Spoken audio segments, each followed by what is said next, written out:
আসসালামু আলাইকুম। আজকে আপনাদের নিয়ে আসলাম ঢাকা জেলার ধামরাই উপজেলার সোমবাগ ইউনিয়নের কালামপুর হাটে। হাটটি মানিকগঞ্জ এবং ধামরাইয়ের মিডল ইস্টে অবস্থিত। আয়তনের দিক থেকে হাটটির অবস্থান খুবই বড় এবং এলাকার মাঝে খুবই গুরুত্বপূর্ণ একটি হাট এটি। কত করে ক্লাস? আগের যুগে গ্রামগঞ্জে কেনাকাটার মাধ্যমে ছিল সপ্তাহে একদিন বা দুদিন হাটের দিন। ঠিক এই হাটটিতেও কাপড় চোপড় থেকে শুরু করে তরি তরকারি যাবতীয় ইত্যাদি সামগ্রী পাওয়া যায়। গ্রামগঞ্জের হাটের এই পুরনো চিত্রগুলোই হচ্ছে মূল আকর্ষণ। এখন আর সেই আগের মতো হাটেও যাওয়া হয় না, সেই চিত্রগুলো দেখা যায় না।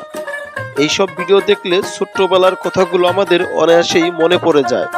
হাজার হাজার মানুষের সমাগম নিয়ে প্রত্যেক সপ্তাহের বৃহস্পতিবার সকাল থেকে এই হাটটি শুরু হয়ে সন্ধ্যা পর্যন্ত চলতে থাকে।